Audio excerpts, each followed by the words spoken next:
තස්ස භගවතු අරහතෝ සම්මා සම්බුද්දස්ස නමෝ තස්ස භගවතු අරහතෝ සම්මා සම්බුද්දස්ස නමෝ තස්ස භගවතු අරහතෝ සම්මා සම්බුද්දස්ස බුද්ධං සරණං ගච්ඡාමි බුද්ධං සරණං ගච්ඡාමි ධම්මං සරණං ගච්ඡාමි ධම්මං සරණං ගච්ඡාමි සංඝං සරණං ගච්ඡාමි සංඝං සරණං ගච්ඡාමි ဒ ුතියම්පි බුද්ධං සරණං ගච්ඡාමි ဒ ුතියම්පි බුද්ධං සරණං ගච්ඡාමි ဒ ුතියම්පි ධම්මං සරණං ගච්ඡාමි ဒ ුතියම්පි ධම්මං සරණං ගච්ඡාමි ဒ ුතියම්පි සංඝං සරණං ගච්ඡාමි ဒ ුතියම්පි සංඝං සරණං ගච්ඡාමි တတိယම්පි බුද්ධං සරණං ගච්ඡාමි တတိယම්පි බුද්ධං සරණං ගච්ඡාමි တတိယම්පි ධම්මං සරණං ගච්ඡාමි တတိယම්පි ධම්මං සරණං ගච්ඡාමි တတိယම්පි සංඝං සරණං ගච්ඡාමි တတိယම්පි සංඝං සරණං ගච්ඡාමි පාණාතිපාතා වේරමණී සික්ඛාපදං සමාදියාමි පාණාතිපාතා වේරමණී සික්ඛාපදං සමාදියාමි අදින්නාදානා වේරමණී සික්ඛාපදං සමාදියාමි අදින්නාදානා වේරමණී සික්ඛාපදං සමාදියාමි කාමේසු මිච්ඡාචාරා වේරමණී සික්ඛාපදං සමාදියාමි කාමේසු මිච්ඡාචාරා වේරමණී සික්ඛාපදං සමාදියාමි මුසාවාදා වේරමණී සික්ඛාපදං සමාදියාමි මුසාවාදා වේරමණී සික්ඛාපදං සමාදියාමි සුරාමේරය මජ්ජපමා දට්ඨානා වේරමණී සික්ඛාපදං සමාදියාමි සුරාමේරේ මජ්ජපමා දට්ඨානා වේරමණී සික්ඛාපදං සමාදියාමි සමන්ත චක්කවාලේසු අත්‍රා ගච්ඡන්තු දේවතා සද්ධම්මං මුනි රාජස්ස සුනන්තු සග්ග මොක්ඛදං ධම්මස්සවන කාලෝ අයං භදන්තා ධම්මස්සවන කාලෝ අයං බදන්තා ධම්මස්සවන කාලෝ අයං බදන්තා සාදු සාදු සාදු නමෝ තස්ස භගවතු අරහතෝ සම්මා සම්බුද්දස්ස නමෝ තස්ස භගවතු අරහතෝ සම්මා සම්බුද්දස්ස නමෝ තස්ස භගවතු අරහතෝ සම්මා සම්බුද්දස්ස සාදු සාදු සාදු කම්මං සත්තේ විභජති යදිදං හීනප්පනීතතායාති සාදු සාදු සාදු ගරු කටයුතු මහා සංඝරත්නයන් අවසරයි ශ්‍රද්ධාවන්ත වාසනාවන්ත පින්වතුනි අද මේ සජීවී ධර්ම දේශනාව බෞද්ධ රූපවාහිනිය ඔස්සේ ලංකාවාසී බෞද්ධයන්ට පමණක් නෙවෙයි සමස්ත ලෝකවාසී බෞද්ධයන්ටම දකින්ද ශ්‍රවණය කරන්න පුළුවන් වන විදියට අද ධර්ම දේශනාවෙහි දායකත්වයෙන් කටයුතු කරන්නේ වෑවල පිළියන්දල පදිංචි I.M. චන්ද්‍රලේඛා මහත්මිය ඇතුළු දූ දරුවන් එකතු වෙලා අද මේ ධර්ම දේශනාවෙහි දායකත්වයෙන් කටයුතු කරනවා. පින්වතුනි අරමුණු කීපයක් තියෙනවා ඔබේ. ඒවා අපි ධර්ම දේශනාව අවසානයේදී සඳහන් කරමින් පුණ්‍යානුමෝදනා කිරීම ආශිර්වාද කිරීම කරමු. එතෙක් බණපදයකට අවධානය යොමු කරමු. පින්වතුනි ලෞතර බුදුරජාණන් වහන්සේ සාරාංශක කල්පලක්ෂයක් මුළුල්ලෙහි පාරමී ධර්ම සපුරමින් ලෞතර බුද්ධ රාජ්‍යයට පත් උනේ තමන් ධර්මාවබෝධය ලබලා අනිත් අයටත් ධර්මාවබෝධය ලබා දීමේ අරමුණ ඇතුව. තමන් දුකින් අත මිදලා අන් අයත් දුකින් අත මුදවාලීමේ අරමුණ ඇතුව. මේ භයංකර මහා සසර නැමැති සාගරයෙන් තමන් ඈතර වෙලා අනිත් අයත් ඈතර කරවීමේ මේ අරමුණ ඇතුවයි. උන්වහන්සේ මේ සමාජය පිළිබඳව විනිවිද දැක්කා. මේ මිනිස් සමාජයට අපට අවධානය යොමු කරාම පේනම පින්වතුනි බලන්න මිනිස්සු විවිධයි විෂමයි. මිනිස්සු අතරේ ගත්තාම අපි ඉන්න සමාජයේම ගත්තාම අපට පේනවා කට්ටියක් දුප්පත් කට්ටියක් පොහොසත්.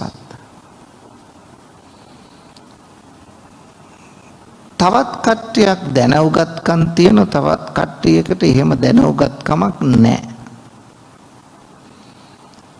සමහරුන්ට හොඳට ඇඟපසඟ අවයව තියෙනවා ඒ කියන්නේ ෂණ සම්පත්තිය තියෙනවා. සමහරුන්ට එහෙම නැහැ අංග විකලයි මන්ද බුද්ධිකයි. සමහරුන්ට පරිවාර සම්පත්තිය හොඳට තියෙනවා සමහරුන්ට නැහැ.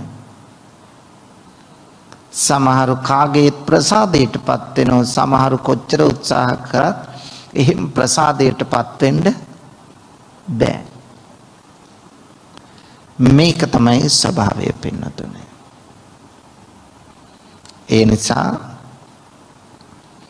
මෙන්න මේ తত্ত্বය ඇති වෙලා තියෙන්නේ ඇයි? ඔය දුප්පත් පොහොසත් ભેදය ප්‍රමුඛ කරගත් සමාජ විෂමතා අයිතිවාසිකම් ඇති නැති කොටස් පිළිබඳව ගත්තහම ලෝකයේ එක එක්කෙනා එක එක අර්ථකථන දෙනවා. සමහරු කියනවා සමාජයේ වෙච්ච අසාධාරණකම් නිසා තමයි ඔහොම වෙලා තියෙන්නේ. සමහරු කියනවා දේශපාලනය කරන අයගේ තියෙන නොසලකිල්ල නිසා තමයි මෙහෙම වෙලා තියෙන්නේ කියලා. සමහරු කියනවා බලපුලුවන්කාර අය දුබලයාව යටත් කරගෙන ඒ මිනිස්යාගේ ධනය ශ්‍රමය ඉඩකඩම් සූරා කාපු නිසාය මෙහෙම වෙලා තියෙන්නේ කියලා. සමහරු කියනවා කුලය මුල් කරගෙන කට්ටියකට ඉගෙන ගන්න දුන්න කට්ටියකට ඉගෙන ගන්න දුන්නේ නැහැ. ඒක නිසාය අයිතිවාසිකම් නැති පිරිසක් මේ සමාජයේ ඇති වෙලා තියෙන්නේ කියලා. ඒ කරන අර්ථකථන වල යම් සත්‍යතාවක් ඇති. නමුත් පින්නතුනි අපි බලන්නේ ඒක නෙවෙයි. අපි බලන්නේ ලෞතර බුදුරජාණන් වහන්සේගේ පෙන්වා දීම. උන්වහන්සේ පෙන්වා දෙනවා මේ සමාජයේ මෙවන් විෂමතා ඇති වී තියෙන්නේ අන් කිසිවක් නිසා නෙවෙයි කම්මං සත්තේ විභජති මොකෙන්ද මේ බෙදලා තියෙන්නේ අපිව? කම්මං කර්මෙන්. යදිදං හීන පනීතතාය. හීන හා ප්‍රනීත වශයෙන්. හීන කියන්නේ පහත්, ප්‍රනීත කියන්නේ උසස්. එහෙනම් මේ සමාජයේ මිනිස්සු මේ විදියට බෙදලා තියෙන්නේ පින්නතුනි වෙන කිසිවකින් නොවේ, කර්මයෙන්මයි. කම්මං සත්තේ විභජති යදිදං හීන පනීතතාය. කර්මයට පිටුපාල අපිට කටයුතු කරන්න බෑ. මොකද්ද කර්මය කියලා කියන්නේ? චේතනාහං භික්කවේ කම්මං වදාමි චේතයිත්වා කම්මං කරෝති කායේන වාචාය මනසා. චේතනාව මුල් කරගත් කායික වාචසික මානසික ක්‍රියා තමයි කර්ම කියලා කියන්නේ. මනසාචේ පදුට්ටේන මනසා. දූෂිත මනසින් වාසතිවා කරෝතිවා යමක් කියනවනම් කරනවනම් අන්න එයට ඒව තමයි අකුසල් කර්ම, පාප කර්ම. ඒවට එනවා තමන්ගේ පසුපස. තතෝනං දුක්ඛමන් වේති. දුක් ප්‍රතිවිපාක එනවා. කොහොමද? හරියට චක්ඛංව වහතෝ පදං. ගැල බැඳි ගොනා පසුපස කරත්තරෝදය ඇදෙනවා වගේ. මනසාචේ පසන්නේන ප්‍රසන්න මනසින් වාසතිවා කරෝතිවා යමක් කියනවනම් කරනවනම් ඒකේ ප්‍රතිවිපාකත් අපේ පස්සෙන් එනවා. කොහොමද? අපි අත් නොහැර එන සෙවණැල්ල වාගේ ඡායාව අනපායිනින්.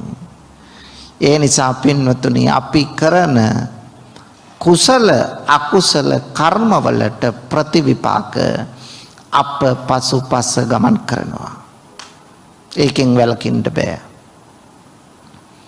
කම්මස්ස කෝම්භි කම්ම දායාදෝ කම්ම යෝනි කම්ම බන්දු කම්ම පටිසරණෝ යං කම්මං කරිස්සාමි කල්යාණං වා පාපකං වා තස්ස දායාදෝ භවිස්සාමේති. කම්මස්ස කෝම්මි කම්ම දායාදෝ. අපි හැම කෙනෙක්ම කර්මය දායාද කොටයි ඉන්නේ. කම්ම යෝනි කර්මයම උපත කොටගෙනයි ඉන්නේ. කම්ම බන්දු කර්මයම නෑදෑ කොටගෙනයි ඉන්නේ. කම්ම පටිසරණෝ කර්මයම පිළිසරණ කොටයි අපි ඉන්නේ. යං කම්මං කරිස්සාමි කල්යාණං වා යහපත් කර්මයක් කළොත් පාපකං වා අයහපත් කර්මයක් කළොත් ඒකේ ප්‍රතිවිපාක අපේ පස්සෙන් එනවා පින්නතුනි.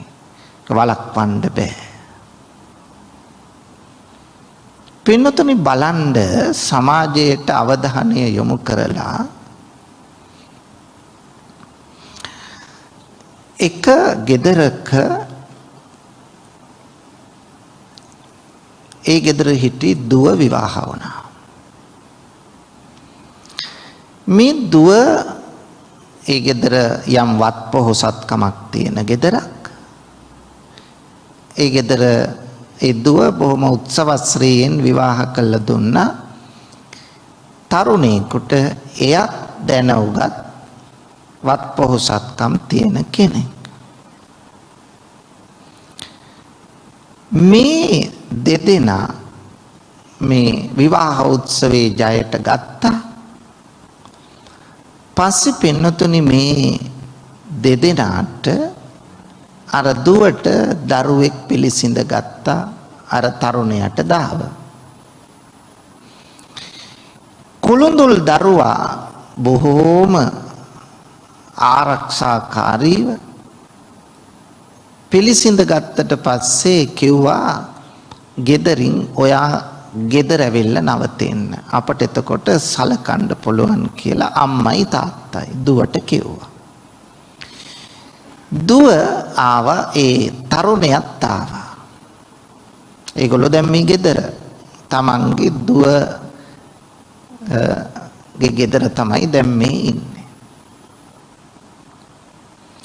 දැන් පින්නතුනි මේ දුවගේ ගෙදර කියන්නේ තමන්ගේ මුල් ගෙදර මේ දුව ඉන්න ගමන් කරන්න පුළුවන් සැලකිලි සත්කාර සියල්ල කළා. හොඳ ආහාර දුන්නා. විටමින් වර්ග දුන්නා. වෛද්‍යවරු මුණ ගැහුණා. බැලුවා ස්කෑන් කරලා හරිම ලස්සනට දරුවා කිසි අඩුපාඩුවක් නැතුව ඉන්නවා කුසේ. දරුවා සුදුසු වයසේ මාස 10 ඉක්මවා ගියාට පස්සේ ස්වාභාවික දරු උපතක් වශයෙන් මේ ලෝකෙට ඉපදුණා. මේ දරුවගේ කිසිම අඩුපාඩුවක් නැහැ. හරිම වාසනාවන්ත පුණ්‍යවන්ත චන සම්පත්තිය ඇති අඩුපාඩුවකින් තොර දරුවෙක්ව බිහි වුණා. පුතෙක්. හරි සන්තෝෂ වුණා. මේ දරුවා හොඳින් හදා වඩා ගන්න ගමන් පස්සේ තමන්ගේ ස්වාමියාත් එක්ක තමන්ගේ ගෙදර ගියා. ගිහිල්ලා ඒගොල්ලෝ සතුටින් හිටියේ. ඒගොල්ලන්ට සලකන්න සේවක සේවිකාවෝ හිටියා. පසුව අවුරුද්දක් එකහමාරක් යනකොට මේගොල්ලන්ට තවත් දරුවෙක් පිළිසිඳ ගත්තා. ඒ දරුවා පිළිසිඳ ගත්තට පස්සේ ඒ දරුවා ගැනත් අර මුල් දරුවා වගේම කල යුතු කිසිම අඩුවක් කළේ නැහැ. ආහාර පාන, වෛද්‍ය පහසුකම්, විටමින් වර්ග, ඒ වගේම සැලකිලි සත්කාර කිසිවක් අඩු නැහැ. ස්කෑන් කරලා බැලුවා කිසිම අඩුපාඩුවක් නැහැ. මාස 10 ඉක්මවා ගිහිල්ලා මාස 10 සම්පූර්ණ වෙනකොට මේ දරුවා මේ ලෝකෙට බිහි කළා. ඒත් ස්වාභාවික දරුපත. ඒ පින්නතුනි බලන්න වෛද්‍යවරු කිව්වා කිසිම ගැටලුවක් නැහැ කියලා. දරුවා හොඳට ඉන්නවා. හොඳ දරුපතක් කියලා. ඒ වුණාට මේ ලෝකෙට බිහි වුණේ මන්ද බුද්ධික දරුවෙක්. ඇය දියණියක්. මේගොල්ලෝ හරියට දුක් වුණා, වැළපුණා. අපිට මේක වෛද්‍යවරු කිව්වේ නෑ. ඒගොල්ලන්ට දොස් කිව්වා. ඒගොල්ලෝ කිව්වා අපිට පෙනිච්ච විදියටයි අපි කිව්වේ, කරන්න දෙයක් නෑ කියලා. තවත් අවුරුදු 2ක් විතර ගියාට පස්සේ තව දරුවෙක් පිළිසිඳ ගත්තා. ඒ දරුවාටත් අර ගැබිනීට කල යුතු සත්කාර සම්මාන සියල්ල කළා. කිසිම ගැටලුවක් නැහැ. ඒත් බැලුවා දරුවා හොඳට ඉන්නවද කියලා. ඔව්, දරුවා මේ ලෝකෙට බිහි වුණා. පින්නතුනි, අරිම සම්පූර්ණ දරුවෙක් වශයෙන් බිහි වුණා. ඒත් පුතෙක්. පළවෙනි දරුවත් පුතා, තුන්වෙනි දරුවත් පුතා. මේ දරුවෝ දෙන්නම හොඳයි. අර දෙවනි දරුවා මන්දබුද්ධිකයි. පින්නතුනි, මේකට අම්මද වැරදි තාත්තද වැරදි? එහෙම නැත්තම් වෛද්‍යවරයද වැරදි? නෑ, දෙන්නම හොඳට නිරෝගී. කිසිම අඩුවක් නෑ. කෑම බීම අඩුවක් නෑ. පළවෙනි දරුවා ලැබෙන්න ඉන්න කාලේ වගේම තමයි සැලකුවේ. විටමින් වර්ග දුන්නේ. වෛද්‍ය පහසුකම් දුන්නේ. ආහාර පාන දුන්නේ. කිසිම අඩුවක් නැහැ. එහෙනම් මේකට හේතුව විසඳුම හොයන්න මේ ලෝකේ කාටද පුළුවන්? මොන වෛද්‍යවරයටද? මෙහෙම උනේ ඇයි? මෙහෙම උනේ ඇයි කියන එකට විසඳුමක් හොයන්න මොන වෛද්‍යවරයටද? මොන විද්‍යාඥයාටද? මොන චින්තකයටද පුළුවන්? පින්නතුනි, කාටවත් බෑ මේකට හේතුව හොයන්න. එහෙනම් මේකට බලපෑ එකම හේතුව කුමක්ද? කර්මය හැර වෙන කුමක්ද? වෙන කාටද හේතු පෙන්වන්න පුළුවන්. ඒ නිසා පින්නතුනේ කම්මං සත්තේ විභජති කර්මයෙන් තමයි සත්වයා බෙදන්නේ යදිදං හීන පනීතතාය හීනහා ප්‍රනීත වශයෙන් පහත් හා උසස් වශයෙන්. දැන් අපි දන්නෝද අම්මල තාත්තලාගේ බලාපොරොත්තුව Tamanට ඉපදෙන දරුවා කවුරු කරන්නද? ලංකාවේ තියෙන මානසිකත්වය නම් මොකද්ද? හැම අම්ම කෙනෙක්ම හැම තාත්තා කෙනෙක්ම බලාපොරොත්තු වෙන්නේ උපදිනකොටම දරුවා වෛද්‍යවරයා කරන්න. එහෙම නැත්නම් ඉංජිනේරුව කරන්න. පුළුවන්ද? බෑ. කාගෙත් බලාපොරොත්තු. අනිත් රැකියාව උසස් නෑ. ඒ ලංකාවේ හැතිච්ච පහත් මානසිකත්වයක්. වෙන දියුණු රටවල එහෙම නෑ. රැකියාව තමන් කරන්නේ මොකද්ද? ඒක උතුම්. ඒක උසස්. ලංකාව විතරයි ඔක තියෙන්නේ මේ ප්‍රශ්නේ. පින්නතුනේ. දැන් දරුවා ඉපදුනාට පස්සේ මොන්ටිසෝරි යන කාලේ ඉඳලා මොකද කරන්නේ? ටියුෂන් දෙනවා.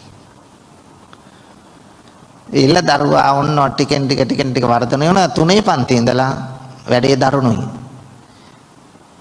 නේ ඒ අවුරුදු 2 4 5 2 අන්තිම භයානකයි දරුවට මොකද ශිෂ්‍යත්වය. ඒ නිසා තාත්තලා නම් මේකට වැඩි කැමති නැති වුණත් අම්මලා දරුවට ඉන්න දෙන්නේ නැහැ. අම්මලා මොකද කරන්නේ? ආන් අරන් යනවා ගුරුවරු 3-4 දෙනෙක් ළඟට අරගෙන ගිහිල්ලා මොකද කරන්නේ? ඉගෙන ගනින්. ගෙදරදි කන්න විදිය යන ගමන් කවන්නේ. නේ? උදෙත් උගන්වනවා. පොඩි දරුවෙකුට 5 පන්තියේ දරා ගන්න පුළුවන් ප්‍රමාණයක් තියෙනවා. ඒ ප්‍රමාණය ඉක්මවා දරා ගන්න බෑ. කොච්චර දැම්මත් ඔලුවට වැඩක් නෑ. කලයක් අනිත් පැත්ත ගහලා වතුර වක් කරනවා වගේ වැඩක්. ඒක නිසා කිසි තේරුමක් නෑ පින්නතුනේ. දරා ගන්න පුළුවන් ප්‍රමාණයක් තියෙනවා. නේ. ඒ නිසා ඒ දරුවාට ළඟ ඉඳගෙන එක් කරගෙන යනවා. පොඩ්ඩ මේ වෙන්න බෑ. සෙල්ලම් කරන්න විනෝද වෙන්න ව්‍යායාමයක් කරන්න දුවන්න පනින්න ඒවට ඉඩක් නෑ. ළඟ ඉඳගෙන කව ටොකු ඇන කණෙන් ඇද මිරික මෝඩයා තකතිරුව කිය බැන අරක උගන්න. ඒ මදිවට සංසන්දනය කරනවා ළඟ ගෙවල් වල. ළඟ ගෙවල් වල එක්ක සංසන්දනය කරන්න ඕනේ. උඹට තමයි බැරි. බලපංගු අර ගෙදර ළමයා. උඹට තමයි මතක හිටින්නේ නැත්තේ. කියා බනින්න. ළඟ ගෙවල් නෙමෙයි. පවුලෙම සහෝදර සහෝදරියෝ අතරේ නැද්ද තරඟේ බලන්න. පවුලේ එක පවුලේ. ඒගොල්ලෝ විවාහ වෙලා ඒගොල්ලොන්ට දරුවෝ ඇති වුණාම බලපන් මාමගේ පුතා. බලපන් නැන්දගේ පුතා. උඹට තමයි බැරි. කියා දරුවා මේක. ඕන බලන්න දැන් අපි ශිෂ්‍යත්වයේ සමත් උනායි කියමු. සමත් වෙලා ජනප්‍රිය ඒ ප්‍රදේශයේ තියෙන ඒ නගරයේ තියෙන ජනප්‍රිය පාසලට යනවා. එතකොට ඒ ශිෂ්‍යත්ව පාස් වෙන ළමයි ටිකනේ ඒ පන්ති ඉන්නේ. එතකොට ඒගොල්ලෝ එක වගේ දක්ෂයි. එක වගේ දක්ෂ නම් O level එක වගේ සමත් වෙන්න ඕනද නැද්ද? ඕනනේ. A level එක වගේ සමත් වෙලා ඔක්කොම වෛද්‍ය පීඨේ හරි ඉංජිනේරු පීඨයට හරි යන්න එපාය. යනවද? නෑ. බැලුවාම O level වලින් ඉහළම ලකුණු අරගෙන තියෙනවා. A level වලින් ඉහළම ලකුණු අරන් තියෙන්නේ කවුද? බැලුවාම මේ ගමක දරුවෙක්. එහෙනම් පින්නතුනේ අම්මල තාත්තල උත්සාහ කළාට Tamanට ඕන කෙනා දරුවා තුලින් බිහි කරන්න එහෙම කරන්න බෑ. ඇයි? අපි තුල තියෙන්නේ පංච උපාදානස්කන්ධයක්. මොනවද පංච උපාදානස්කන්ධේ? රූප, වේදනා, සංඥා, සංකාර, විඥාන. මේකයි කොටස් දෙකකට බෙදෙනවා. ඒ තමයි නාම රූප කියලා. රූප එකයි නාම හතරයි. නාම හතර තමයි වේදනා, සංඥා, සංකාර, විඥාන. වේදනා කියන්නේ දැනෙනවා, සංඥා කියන්නේ හඳුනා ගන්නවා, සංකාර කියන්නේ සිතුවිලි පහළ වෙනව නැත්නම් චේතනා කියනවා.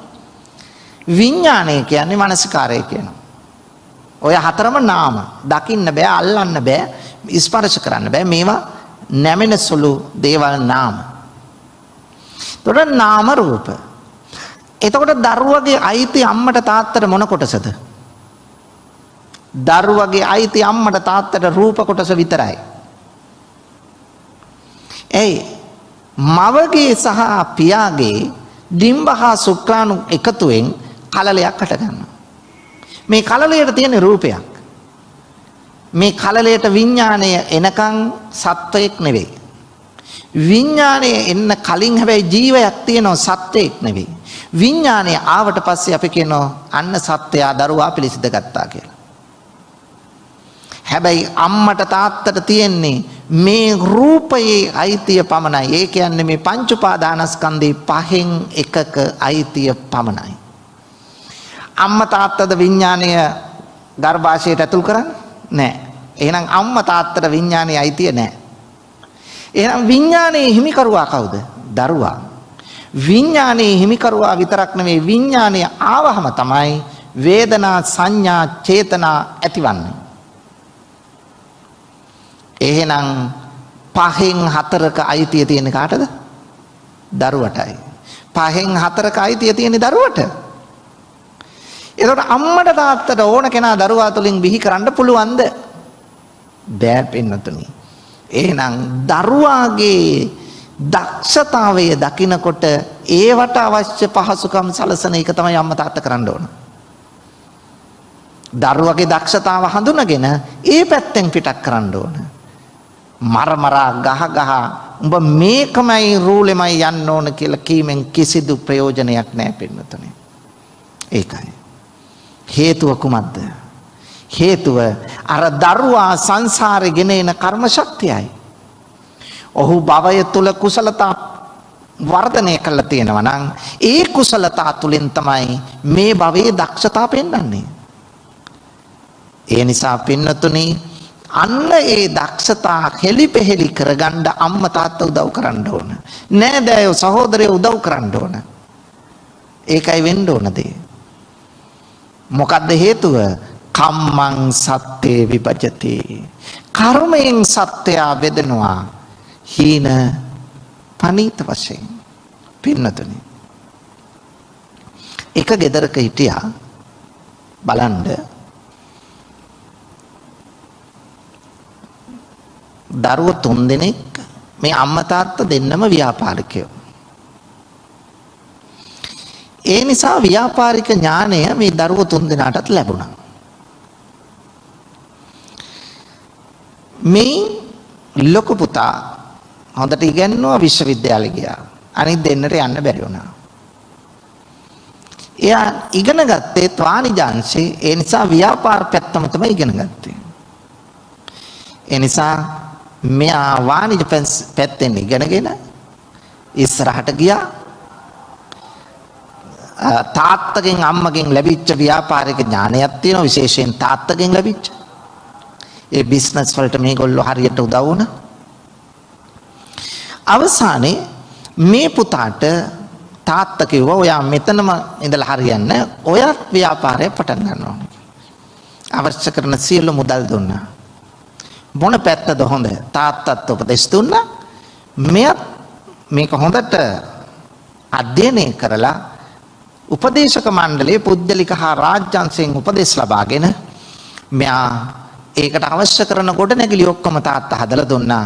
ව්‍යාපාරය පටන් ගත්ත සුදුසු වෙලාවක් බලලා. ව්‍යාපාරය පටන් අරගෙන මාස 3යි පින්නතුනි ව්‍යාපාරය බංකොලොත් වුණා. අන්තිමට මුළු වියදම් කර මුල් මුදලවත් නැති වුණා. කාර්ය මණ්ඩලයත් හොඳයි, එයත් තමන්කයි, සුරාසූදුවකුත් නැහැ, වැඩෙත් හොඳයි. හැබැයි ව්‍යාපාරය සාර්ථකයි. අවුරුදු 2-3ක් ආයි තාත්තා ළඟ වැඩ කළා.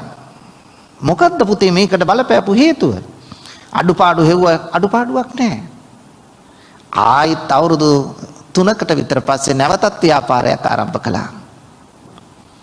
ආරම්භ කළා පින්නතුනි සියල්ල සම්පූර්ණව ආරම්භ කළා. දෙවනිය පටන් ගත්තත් ව්‍යාපාරය අසාර්ථකයි. මාස 3ක 3මාරකින් පස්සේ සියල්ල lost. අවසන්. ඊට පස්සේ මෙයා මොකද කළේ? තාත්තේ මොකද්ද මේකට හේතුව? පුතේ අපි මේකට පිළියමක් කරමු. තාත්තයි පුතයි ගියා දෛවඥෙක් හොයාගෙන. කේන්දරෙත් අරගෙන. කේන්දරේ බැලුවා හොඳ දෛවඥෙක්. ඔහු කිව්වා ඔබට තියෙන ඒ රාෂ්ට්‍ර කපලයක්. ඔබට ව්‍යාපාර මේ වෙලාවේ පටන් ගත්තා නම් අන්තිම සාර්ථක වෙලා ඇති. හරියට හරි කිව්වා. ඇත්ත තමයි කතාව.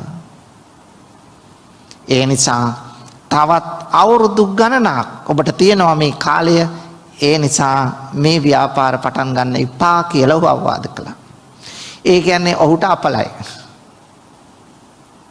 ඔහුත් එක්ක විශ්වවිද්‍යාලේ ඉගෙන ගත්ත යාළුවෙක් හිටියා. ඔහු ව්‍යාපාරිකයෙක් නෙවෙයි. අම්මල තාත්තල ව්‍යාපාරේ නෙවෙයි. නමුත් එකම වාණිජ්‍ය වේදී උපාධිය කළේ. නමුත් එයාත් කැමති වුණා ව්‍යාපාරයක් පටන් ගන්න. යාළුවට ඇවිල්ලා කිව්වා මේ මම පටන් ගන්න බලාපොරොත්තු වෙන පොඩි බිස්නස් එකක්. ඔයාගේ අර මුල් ගොඩනැගිල්ල මට දෙන්න පුළුවන්ද රෙන්ට් එකට? රෙන්ට් ඕනේ නෑ. උඹ මගේ යාළුවානේ. පටන් ගන්නේ. බෑ. ඒක කරන්න බෑනේ. ඔයත් දැන් ඒකෙන් අසමත් වුණානේ. ඒක නිසා ඔයාටත් සල්ලි ගියානේ. ඒ නිසා මං දෙනවා. මෙන්න කී මණීක කියලා එයාට දුන්න සල්ලි. දීලා එයාට ලොකු ඥානයක් තිබුණෙත් නෑ අර අම්මල තාත්තලාගෙන් ආපු. එයා ව්‍යාපාරය පටන් ගත්තා. පටන් ගත්තේ අරයා මුලින් පටන් ගත්ත ව්‍යාපාරයම එයාගේ සේවකයෝ කීප දෙනෙක් දාලා ඒ ගොඩ නැගිල්ලෙම වෙලාව බල පටන් ගත්තා. මාස 3ක් 4ක් යනකොට මෙතෙන්ට එන්න සෙනග ඇදෙන්න පටන් ගත්ත ව්‍යාපාරය තාම ශීඝ්‍ර දියුණුවකට හසු වුණා. බැලුවාම මෙයාගේ වෙලාව හොඳයි. එයාට අපල නැහැ. එයාට තියෙන්නේ සුබ ඵල, අරයට තියෙන්නේ අසුබ ඵල. මොකක්ද හේතුව පින්නතුනේ? මේ අසුබ ඵල කියලා අරයට අපල ඒ රාෂ්ට්‍රක අපල කියලා කිව්වේ මොනවද? ඒ කිව්වේ පෙර කරන ලද අකුසල කර්ම විපාක දෙන වෙලාව. නමුත් මෙයාට එයා කරපු කුසල කර්ම විපාක දෙන වෙලාවයි. බලන්න කොච්චර දෙන්න අතරේ වෙනස. එහෙනම් දෙන්න දුප්පත් පොහොසත් උනේ. එක්කෙනෙක් පටන් ගත්ත දේ අසාර්ථකයි ඒ පැත්තෙන් දුප්පත්, අරය පටන් ගත්ත දේ සාර්ථකයි ඒ පැත්තෙන් පොහොසත්. මේ දුප්පත් පොහොසත් ભેදය ඇති උනේ ඇයි? සමාජ අසාධාරණකම නිසාද? නෑ පිටුතුනි. හේතුව නම් කම්මං සත්තේ විභජතේ යදිදං හීන පනීතතාය. මේ කර්මයෙන් තමයි සත්වයා බෙදන්නේ. හීන, පහත්, පනීත, උසස්. මේක තමයි ඇත්ත. ඔන්න බලන්න. මම මේ උදාහරණ ඔබට කියන්නේ සත්‍ය උදාහරණ. පින්නතුනි මම ගුවන් විදුලි නාලිකාවක රාත්‍රී සජීවී වැඩසටහනක නිරත වෙලා හිටියා මමත් මහාචාර්යවරයෙකුත් එක්ක. එතකොට මේ මහාචාර්යතුමත් මමත් මේ සජීවී වැඩසටහනේ ඉන්නකොට දුරකථනය විවෘත කළා ඕන කෙනෙකුට ප්‍රශ්න අහන්න පුළුවන්. මෙන්න මේ ප්‍රශ්න අහන්න දීපු වෙලාවේ ප්‍රශ්න අහන අතරේ දැන් පැය භාගයක් විතර ගිහිල්ලා දුරකථන ඇමතුමක් ආවා. ඒකෙන් කතා කරනවා. ස්වාමීන් වහන්සේගෙන් මට මේ ප්‍රශ්නේ අහන්න ඕන කියලා. මං කොහොක් කියන්නේ. මම ගණේ මුල්ල ප්‍රදේශේ. මම කාන්තාවක්. ඔව් මට තේරෙනවා. දැන් අඬ කතා කරන්නේ. මම තරුණ කාලේ තරුණ වයසේදී මට ඕනුනා රැකියාවක් කරන්න මං ඒජන්සියක් කරහා රට ගියා. ඒ ගියේ සයිප්‍රස් රටට. ඒකේ අවුරුදු 4ක් රැකියාව කළා. වෙන කෙනෙක් අවුරුදු 20කින් හොයන සල්ලි මම හෙව්වා. මේ අවුරුදු 4ක කාලේ කෝටි ගාණක් හොයාගෙන මට ඇති කියලා හිතන මං ආවා. ඇවිල්ලා ඉඩමක් ගත්තා. ඉඩමක් අරගෙන ගෙයක් හැදුවා. මං විවාහ වෙලා හිටියේ නෑ. විවාහ යෝජනාවක් මං ඉදිරිපත් කළා. මේකට ලියුම් ආව 100 ගාණක්.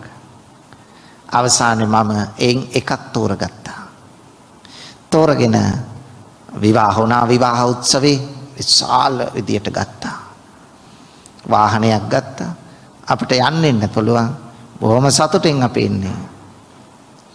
පස්සේ මේ දෙන්න ඔහොම සතුටින් ඉන්න අතරේ දරුවෙක් පිළිසිඳ ගත්තා. මෙයා මේ කියන කතාව තමයි මම ඔබට මේ කියන්නේ. දරුවා පිළිසිඳගෙන දරුවා බැලුවා හොඳද නවීන තාක්ෂණය නිසා ස්කෑන් කරලා බැලුවා හොඳයි කිසි ගැටලුවක් නැහැ. දරුවා මේ ලෝකෙට බිහි වුණා. බිහි වුණාට පස්සේ හොඳට ඉන්නවා. දවස් කීපයක් ගියා. දරුවා කිරි උරන්නේ නැහැ. වෛද්‍යවරු ළඟට එක්කරන් ගියා. මොකක් හරි වෙන්න ඇති අඩුපාඩුවක්. ඒ නිසා කිරි දොවලා බෝතලයකට දාලා පොවන්න කිව්වා. මව් කිරි. පෙව්වා. මෙහෙම පෙව්වත් මාසයක් හමාරක් යනකොට මේ ළමයා බැලුවා අත් දෙක හොල්ලන්නේ නැහැ. කකුල් දෙක හොල්ලන්නෙත් නැහැ. බෙල්ල උස්සන්නත් බෑ. බෙල්ල හරවන්න කියන්න බෑ. පේනවා මෙයා උත්සාහයක් ඉන්න බව. හැබැයි බෑ. වෛද්‍යවරු ළඟට අරන් ගියා. කිව්වා දරුවා කරන්න දෙයක් නැහැ. දරුවගේ අත් දෙකයි කකුල් දෙකයි පණ නැහැ. අත් දෙකයි කකුල් දෙකයි පණ නැහැ දරුවගේ. බෙල්ල ඔසවන්න බෑ. මේක ඇහුවාම අර කාන්තාවට තමන්ගේ මව් කිරි අහිමි වුණා. මානසික බලපෑමත් එක්ක මව් කිරි නැති වුණා. දරුවට පිටි වර්ග නියම කරා දෙන්න. දරුවා පිටි බොන්න පටන් ගත්තා. හැබැයි දරුවා හැදෙනවා. ඒ දරුවට අත් දෙකයි කකුල් දෙකයි විතරක් නෙවෙයි පණ නැත්තේ. බෙල්ලෙන් උස්සන්න බෑ. ශක්තිය අරගෙන ඔළුව උස්සන්න බෑ. එතනත් පණ නැහැ. ඒ නිසා මේ දරුවා ටිකෙන් ටික වැඩෙත්ම කන්න දෙන්න බැලුවා මොනවා හරි කිසි දෙයක් කන්න දෙන්න බෑ. ඒකයි ස්වභාවය. ඒ නිසා කිසිවක් කන්නේ පිටි විතරයි බොන්නේ. වෛද්‍යවරු ඉහළම තැන්වලට අරගෙන ගියා. පෙන්වන්න පුළුවන්. වෛද්‍ය ප්‍රතිකාර කරන්න උත්සාහ කළා කිසියකින් සාර්ථක නැහැ. ඒක අත්හැරලා දේශීය වෙදකමට ගියා. දේශීය වෙදකමින් තෙල් පත්තු බැඳලා උත්සාහ කළා දරුවා යථා තත්ත්වයට ගන්න පුළුවන් කියලා හරියන්නේ නැහැ. ඊට පස්සේ ගියා ශාස්ත්‍ර පරවල් වලට. ඇහුවා අරක කරන්න මේක කරන්න අර පූජාව මේ පූජාව කිව්වා එකකින්වත් සාර්ථක නැහැ.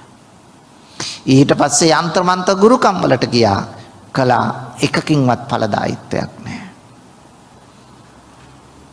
හාමුදුරුවනේ මෙන්න මේකයි දරුවට තියෙන්නේ. දැන් දරුවට අවුරුදු 8යි කිව්වා. අවුරුදු 8ක් තිස්සේ මුළු සේසතම හම්බ කරගෙන ආපුව සේසතම දරුවා වෙනුවෙන් වියදම් කළා දැන් පිටි පැකට් එකක් ගන්න සල්ලි නැහැ කිව්වා. මේ තත්ත්වයටපත් වුණා මා ඇද වැටුණා. දැන් අන්තසරණ වෙලා ඉන්නේ. හාමුදුරුවනේ අවසානයේ කියනවා මං ඇහුවා ඕක කිව්වට පස්සේ ඔයා පිටරට ගිහිල්ලා රැකියාව කළේ මොන වගේ තැනකද? මට දැන් මේක කියනකොටම මට හිතෙන් තියෙනවා මේ වගේ තැනක මෙයා රැකියාව කරන්නේ නැත්තේ. මොන වගේ තැනකද රැකියාව කළේ? බලනකොට පින්නතුනි මෙයා රැකියාව කළා තියෙන්නේ දරුවන් ගබ්සා කරන තැනකයි. ඒක තමයි මෙච්චර මුදලක් උපයගෙන ඇවිල්ලා තියෙන්නේ. ඒ නිසා එයා මහනවා හාමුදුරුවනේ මම කරපු කර්මයේද මට මේ පරිසම් දීලා තියෙන්නේ කියලා. මං කිව්වා මට කියන්න දෙයක් ඔයා ඉතුරු කළේ නෑ. ඔයා ප්‍රශ්නෙත් කිව්වා. ඔයා උත්තරෙත් කියලා තියෙන්නේ. ඒ නිසා ඔය දරුවා මම කිව්වා ඔය දරුවා අඬලා හරියන්නේ නෑ. ඔය දරුවා දැම්ම මැරෙන්නේ නෑ. තව සෑහෙන කාලයක් ඔයාට ඔය විපාකේ විඳින්න වෙනවා. කුසේ ඉන්න දරුවෝ කෑලි කඩලා දිය කරලා ගන්නේවට කී දෙනෙක් ඔයා දරුවෝ මරන්න ඇද්ද ඔය වෙනකොට? ආන්නේ මරපු දරුවෙක්ම ඔයාගෙන් පලිගන්න තමයි ඔයාගේ කුසේ ඔය ඇවිල්ලා පිළිසිඳ ගත්තේ. ඒක තමයි ඇත්ත. පින්නතුනි බලන්න, තමන් කරපු පාප කර්මයක් වෙද්ද ඒ පාප කර්මයෙන් අත් විදෙන්න කාටවත් බෑ. ඒ නිසා ඒක කාටවත් පවරන්න බෑ. දෙවියන් වහන්සේ කෙනෙකුට වේවා, බලවේගයකට වේවා එහෙම පවරන්න බෑ. ඒ නිසා ඇත්ත తත්වේ නම් පින්නතුනි, අපි යම් කිසි කුසල කර්මයක් කළොත් ඒ කුසල කර්මය අපට ප්‍රතිවිපාක දෙනවා. අපි අකුසල කර්මයක් කළොත් ඒකත් අපිට ප්‍රතිවිපාක දෙනවා. ඒකෙන් වළකින්න අපිට කාටවත් බෑ පින්නතුනි. එහෙනම් ඔබ ඔය දරුවාට හොඳින් සලකන්න. කුලී වැඩක් කළා හරි සලකන්න දරුවට. එතනින් නවතින්න එපා. දරුවන්ට මරන්න නෙමෙයි, දරුවන්ට ආදරය කරන්න. පොඩි ළමයි ඉන්න තැන්වලට උපකාර කරන්න. ගිහිල්ලා සල්ලි නැත්තම් ඒ දරුවන්ගේ වැඩ ටිකක් කරලා දීලා එන්න. ඒ දරුවන්ගේ කැතකුණු අතගාලා දරුවෝ මෛත්‍රියෙන් හදාගන්න උත්සාහ කරන්න. මම හිතන්නේ හැබැයි මේ භවයෙන් ඔය කර්මය ඉවර වෙයි කියලා. තවත් භව කීපයක් ඔයාට මේ කර්මය ගෙවන්න වෙයි. ඔයා කනගාටුණත් කියන්න ඕන එක ඇත්ත తත්වය එකයි. ඒ නිසා මෙන්න මේකයි පින්නතුනි කම්මං සත්තේ විභජති. කර්මයෙන් සත්වයා බෙදනවා. යදිදං හීන පනීතතාය. හීන ප්‍රනීත, පහත් උසස්. කම්මස්ස කෝමි කම්ම දායාදෝ. ඒකයි පින්නතුනි කර්මයම දායාද කොට ඉන්නවා අපි. මේකෙන් මා උත්සාහ කළේ පින්නතුනි කියන්න, බුදුදහමේ උගන්වන්නේ නැහැ සියල්ල කර්මයෙන් සිදු වෙනවා කියලා. බුදුදහමේ උගන්වන්නේ නැහැ සියල්ල පෙර කර්මයෙන් සිදු වෙනවා කියලා. ඒත් කර්මයේ ප්‍රබල සාධකයක් බව බුදුදහම කියනවා. කර්මයේ ප්‍රබල සාධකයක්. බලන්න. රහත් වීම කියන්නේ පින්නතුනි යම් එක කඩයිමක්. රහත් වුණාට පස්සේ කවුරුත් සමානයි. එතකොට සංසාරය අවසන් කළා තියෙන්නේ. එහෙනම් කාටත් එක වගේ ලැබීම් තියෙන්න ඕනනේ. රහත් වෙලානේ ගුණයෙන් අනුන වෙලා ආධ්‍යාත්මික ශක්තිය ප්‍රගුණ කළ ඉවරයි. නමුත් පින්නතුනි බලන්න, සීවලී මහරහතන් වහන්සේ කොතනක ගියත්, ගහක් ගලක් උඩ හිටියත්, මහ මුහුද ගියත් උන්වහන්සේට දාන ලැබෙනවා. කවදාවත් දානේ වැරදුනේ නැහැ. බුදුහාමුදුරෝ දුර ගමනක් වඩිනකොට අහනවා අද සීවලිත් එනවද කියලා. ඒ තරම් ලාභීන් අතර අග්‍රස්ථානයටපත් වුණා. නමුත් පින්නතුනි රහත් වෙලත් ලෝසක මහරහතන් වහන්සේට මොකද උනේ? ලෝසක මහරහතන් වහන්සේ පිණ්ඩපාතේ වැඩියහම අනිත් අයට පේන්නේ පාත්‍රය පිරිලා වගේ. ඒ නිසා කවුරුවත් දම් බෙදන්නේ නැහැ. උන්වහන්සේ හැමදාම එන්නේ හිස් පාත්‍රයෙන්. පන්සලට ආවට පස්සේ අනිත් හාමුදුරුවෝ තමයි දානෙ දෙන්නේ. හැබැයි රහතන් වහන්සේ කෙනෙක්. අන්න බලන්න. කම්මං සත්තේ විභජති යදිදං හීන පනීතතාය. කර්මයෙන් තමයි සත්‍යය බෙදන්නේ පින්නතුනි. හීන ප්‍රනීත. මේක අපි තේරුම් අරගත්තොත් පවට බියෙන් අපි කටයුතු කරන්න ඕන.